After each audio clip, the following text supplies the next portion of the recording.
and welcome to JROCK's Babylon. I'm your host, JROCK Houston, and our guests today are musician Todd Hobin and producer-director Bill Muench. And we're talking today about the project they're both involved in, the Artist and the Astronaut. Now, I've interviewed you guys previously for my This Is Metal show with our mutual friend, Tom Collier, and we'll be probably mentioning him once or twice today. But I got to tell Bill, the last time I interviewed you guys, Bill, you had a major influence. One of the things you said in the first interview is you said that I hope people checking out this documentary, this film, and they learn that Todd Hobin is the man behind the soundtrack. I hope they go and check out Todd's other music and find out what he's all about. And, in preparation for our interview today, I did just that, Todd. And one of your songs I was checking out that I really dig is it was called Turn It On, Children of the 60s. Oh, there you go, brother. Yes, sir. That's a deep cut. You're going deep cut right there with that song. I guess that's your era, the 60s and 70s, right, Todd? Well, pretty much, yeah. I've been playing since 1962, so that's me. And another one I checked out was New York Country Song, and sure. And just cool tracks. I urge people to go on YouTube and check out Todd Hobin and what his musical career has been all about. And I just got to say, Todd, I don't know where I've been, how I missed you. Well, all right, you're there now, though, brother. Cool. Yeah. And I understand, Bill, you were very much, as you were explaining in the first interview we did, you were very much a fan of Todd's music, and you initially, before you ever met the man or knew him, reached out to him and just to tell him, hey, kind of, I'm a fan. And then that's how he became involved in this project. Talk a little bit about that. Well, the first thing, a lot of the people watching this might not know. I'm going to use a word that they might not know, but it's called record album. And we purchased these, and they're like a CD, except they were bigger. Yeah. So in the 70s, I was buying Todd's music into the 80s, buying his records at the time, and paying to see him. In fact, when we first started working together, it was weird for me to see him and not have to fork over $15 to go to a show. So a huge fan of his music without having a relationship with him. And it was because I had that how much I love the music that Todd made with the songs that he wrote, his strong band that he's with. And if you haven't, get out there and deep dive on Todd Hobin. It's amazing. But because of that, I reached out to him to see if I could use some of his music for the Artist and the Astronaut, because I love the music.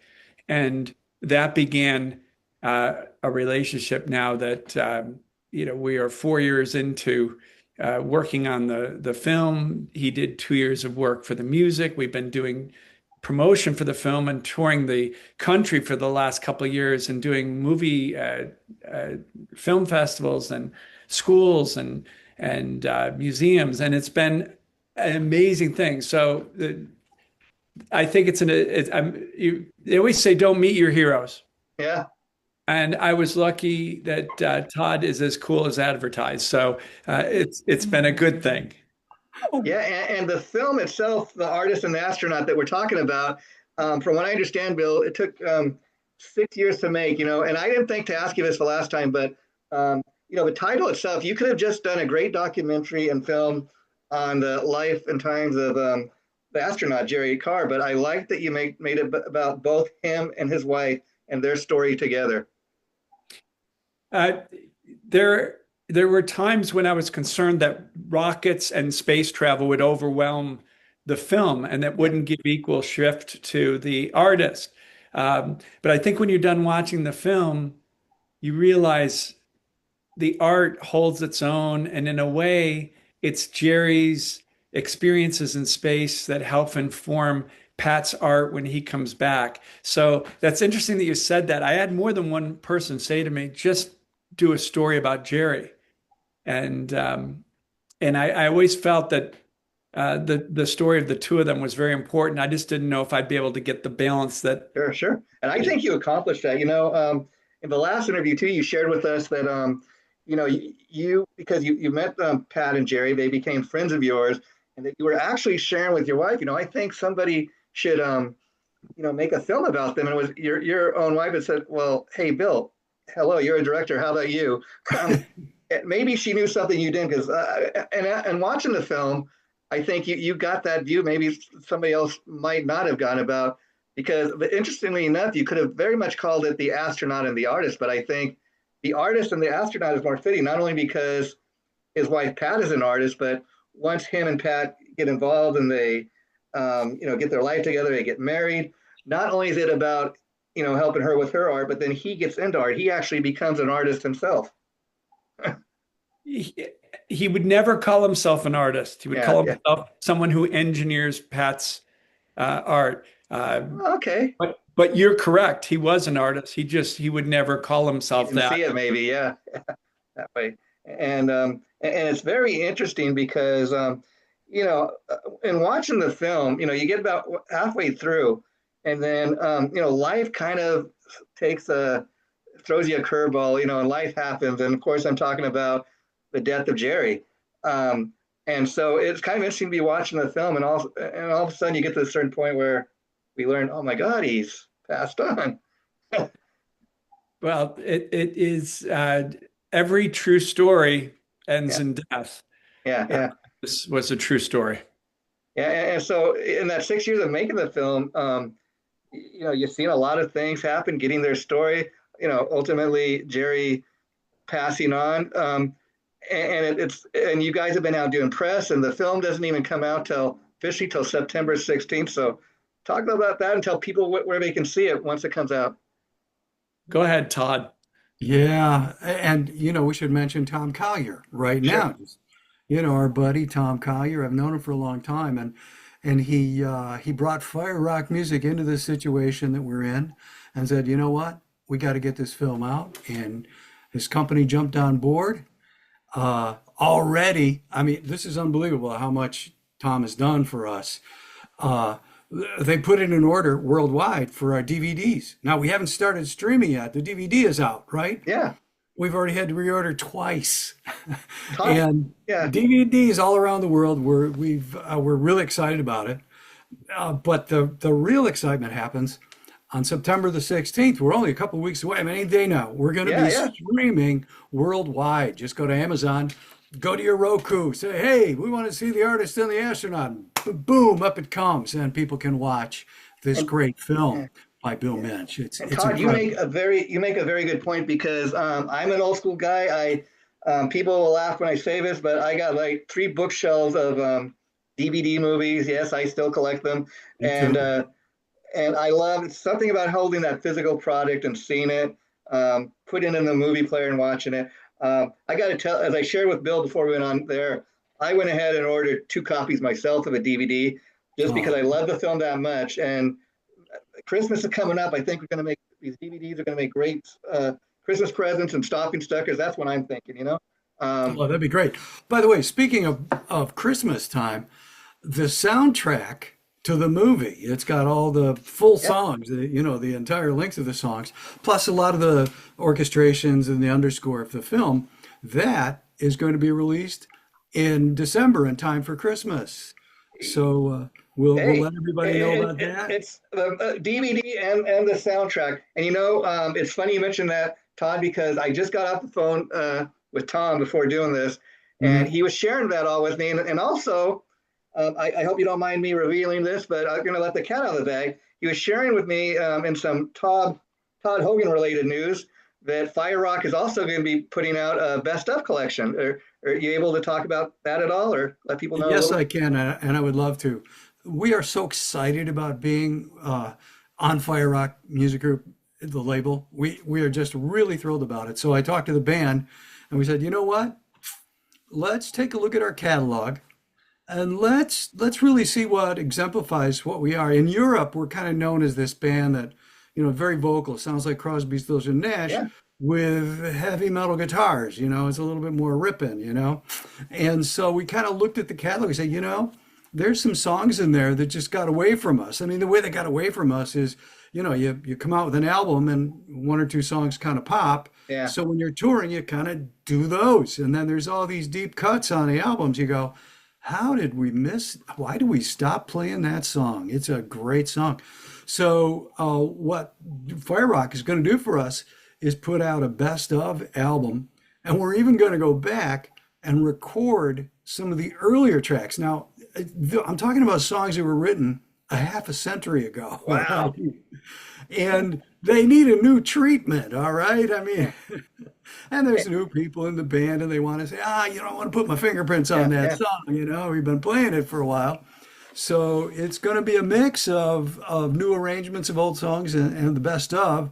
And right along after that, the band, I'm still writing. I've got lots more songs. And so our relationship with Fire Rock is going to be deep and rich. I love that, Todd, and I promise to have you back to talk about the new release once it comes out, the best of. I think it's a great way for people that are fans of you to kind of remind them, reintroduce the world to Todd Hobin. People like myself just discovering you, like, oh, wow, he's got all this great music. Let's check it out. I can't wait to see what comes next. And like you said, you're a kind of artist that you have a catalog of music. You could just live off your greatest hits, but I dig the fact you're still putting out new music. Yeah, I'm a lifer. That's good. Yeah, yeah. And so, Bill, I know you're a filmmaker and you've made some other films, but what did you enjoy about this film, The Artist and the Astronaut? I think this is probably true of anytime you're making a film, or if you're like Todd recording an album. The idea of taking people somewhere that maybe they didn't expect to go. So I would learn things, Todd does that musically, but I would learn things in the film and go, I didn't know that. That's crazy. Yeah. And get it into the film, and people would come back to me and go, I didn't know that. That was crazy. And it's like, yeah, I felt the same way, when I was making it. And we're going through that process now together this time, at the same time, Todd and I, with our a new film we're working on called An Arrow Shot Through Time. Oh, And wow. as we're researching, we're finding out things again where you go, that would be really cool. Some people got to know that. I didn't know that. So I would say that's the most exciting part. The relationships that you're with, those are obvious, but I think when you're making a film, to come up with stuff that you get excited about and you want other people, you got to hear this story Yeah, from Apollo 8, or you got to hear this yeah, story. Apollo 12 got struck by lightning. Most people, I didn't know that. yeah, yeah. And then it kind of makes you wonder because last year we had the story about the two astronauts caught up in space. Kind of makes you wonder, like, what would Jerry have thought?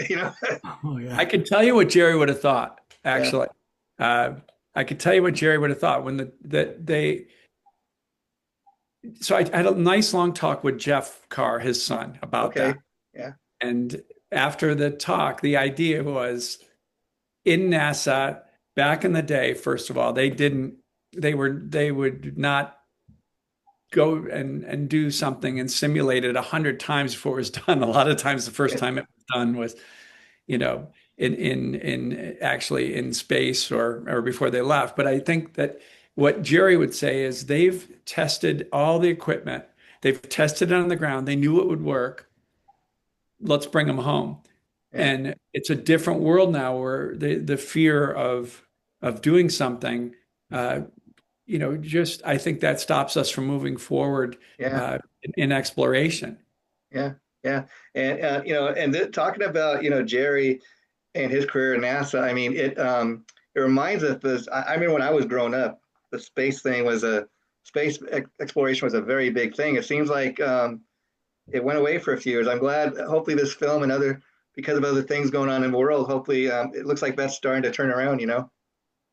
No, it is. And Todd and I have said over and over again, there's a new excitement for space travel, especially with young people and those of us who have been through it. The beauty of this film is to give a little bit of a history and understand, really what came before what's happening right now, and the dangers and the unknowns that these people had to face.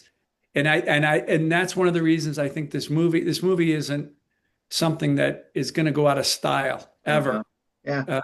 Ever. I mean, we captured interviews with people who aren't not around anymore, and it gives context to everything that's happening in society today. Yeah, yeah. And another thing I want to touch on, Bill, that I was actually checking out myself is I went on the official Artist and Astronaut website, which I urge people to do. You guys have a great 6-part podcast. Talk a little bit about the podcast. I was able to check out 2 episodes today. I'm going to go back and finish it, but great stuff.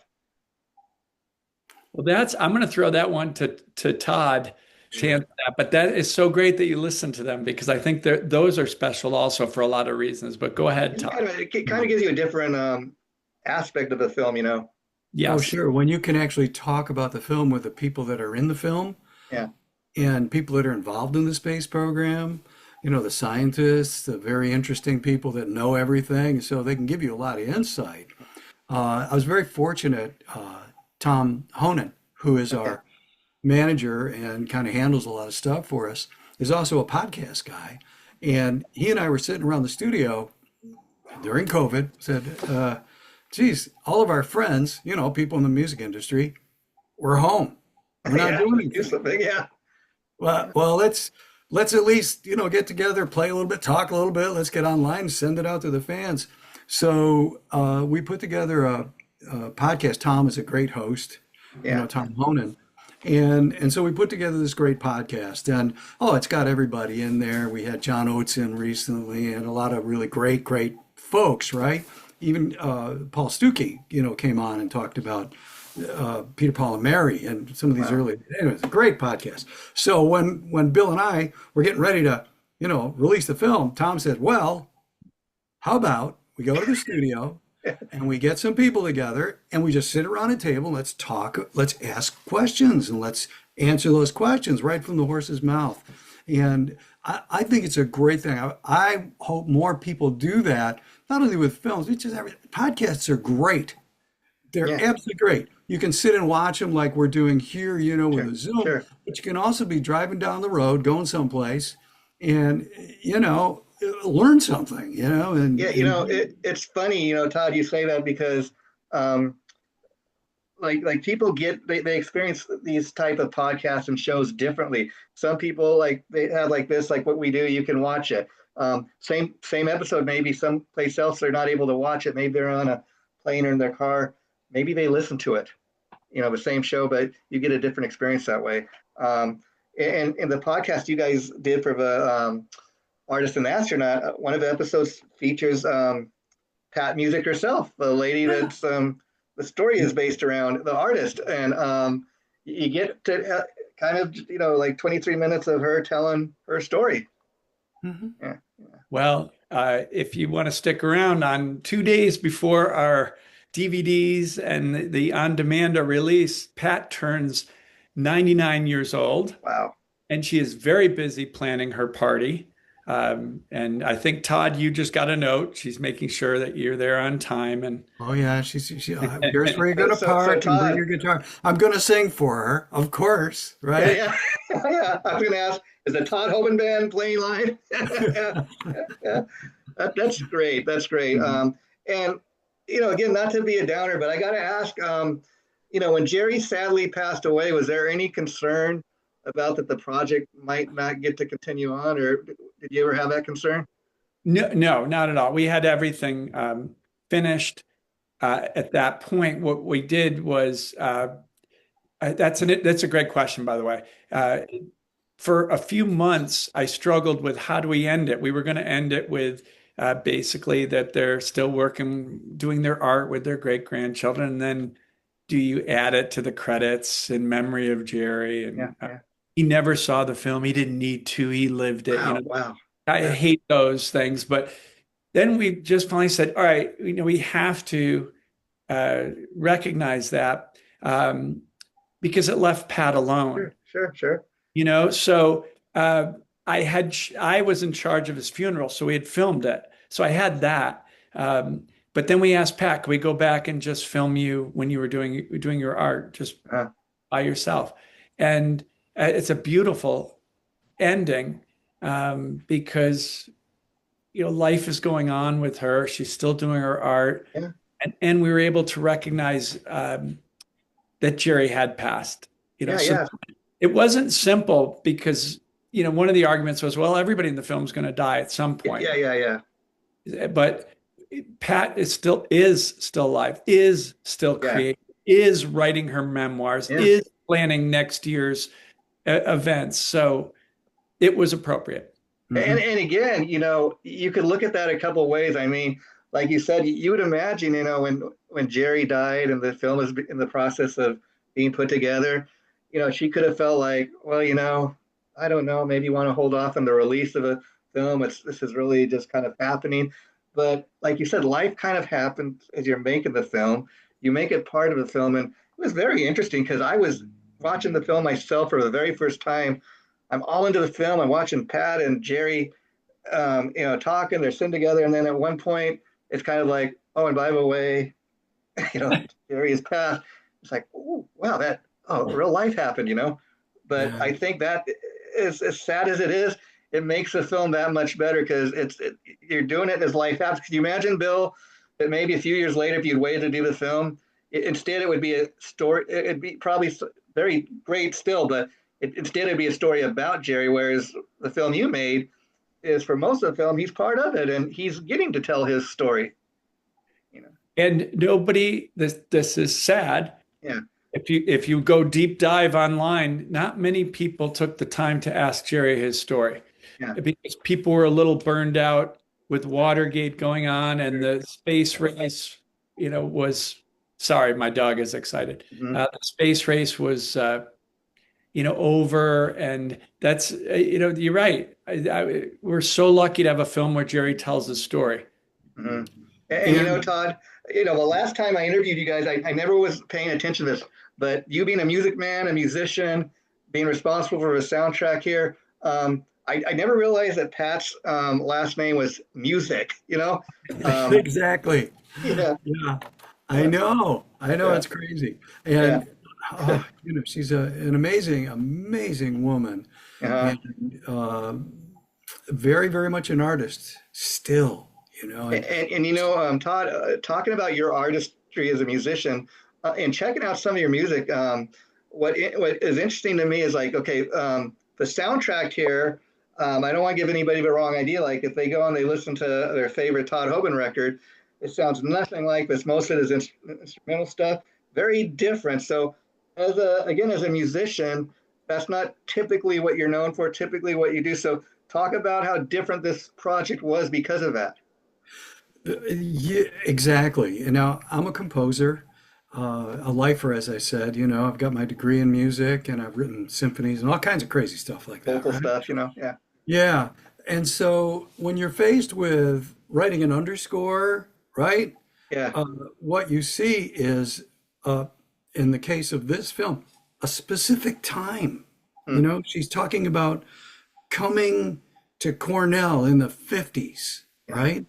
And you don't have any choice about this. You just don't write a contemporary song now for that moment. And that moment goes by pretty quick. Yeah. So you get like 15, 20, actually there's about 35, 40 seconds of this song. Bill picked it. He picked it from my early catalog. Yeah. And it sounds like the 50s. You move forward to the 60s and the protests, right? Right. And so I knew, okay, look, I remember what it was like, the Vietnam War. And somebody had left a 12-string guitar, in the studio, right? And, they just left it there because they didn't have room for it in their house. And the wife didn't want to have all those guitars in the house. So it was there. And I picked it up and I just started playing it. And I got the vibe. I got the vibe of 1968, 69. I'm going, oh my God, here's the song. And I started playing it for Brett, my son. And he goes, okay, keep playing. Put a mic on that thing. In fact, that's another thing you brought up, that music is very much in Todd's DNA. I understand your son, who's also a musician and a producer, was involved with the soundtrack. What was that like working with him? I've worked with my son for like 30 years now. Oh, okay. He has been a member of the band for that long. And he is kind of the boss around the studio. He runs it. It's his, Yeah. I built it with my partner, Doug Moncrief, who Oh, wow. lost a few years ago. And, when it was time for me to retire, I started teaching college, music. Sure, sure. And I don't know, he can't keep me out of there. It's Wow, like, wow. like I said, I'm a lifer. I can't wait to get back in the studio. I'll be there tomorrow.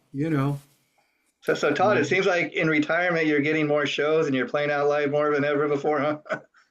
I hate to say it, but yeah, yeah, a That's a good lot thing, more. though. Yeah, yeah, yeah, I'm writing more, yeah. and everybody's digging it. The fans are just loving it, and they keep writing. Okay, where are you playing next? Hey, can you come down to Carolinas? Whatever you. Yeah, okay, we're working on it. Yeah, But yeah. there's one person that's really forcing the retirement card, and oh, that's my wife. Yeah, yeah, yeah, yeah. Well, look at the Rolling Stones. I mean, Mick Jagger, one guy in the band died. Mick Jagger had 2 heart attacks or whatever, and he still get up on stage doing what he does. We have to. I think, like when I say I'm a lifer, we know who the lifers are. Yeah, You yeah. I know? mean, look at Ozzy Osbourne. He Oh, lived to do one final gig. He knew he was ill and wasn't going to be around much longer, but he lived just long enough. And 2 weeks later, he ended it the way he wanted. right to the end. And I'm driving to school the other day, and the radio comes on. I hear Led Zeppelin. I go, yeah, there Yeah, we yeah, go. yeah. I heard that song. Wow, it's great. And all of a sudden, Mama, I'm Coming Home comes on. There you go. And there he is. Yeah, yeah, yeah. And Bill, final question for you today. In regards to this film, like, who did you initially approach about? Was it Pat and Jerry themselves, or talk a little bit about that? Yeah, well, my wife and I talked about it for a while, and then I approached Pat and Jerry. Now, Pat and Jerry are good friends of ours. We would have Sure. dinner with them once a month, at least. And Pat loved the idea, and Jerry could not understand why anybody would want to hear about his life. And Wow. um, Yeah, yeah, yeah. and it took quite a while, and then I needed Pat to kind of push him to it also. It Interesting. just so once they were on, then here's the funny thing: Pat's 90 years old. Well, people don't live that long. I got Yeah, to yeah. get these interviews, so I immediately interviewed Pat for 6 hours over 6 days. Then I did the same thing with Jerry, and then I did the same thing with the two of them together. And of course, Pat's now is 9 years later doing Wow. amazing. But yeah, so that's where it came from. I just talked to them and said, "Can I do this? And if I do this, you've got to let me make decisions about things in your life that I think are important. You just can't micromanage it." And as Pat said, of course, I would never micromanage. And that lasted 3 weeks. And then I started See, getting it's, long notes it's of things that she thought. So it's a collaboration, collaborative effort. That's the beautiful with thing. Pat Musick, it's always a collaboration. And we'll end on this, Bill.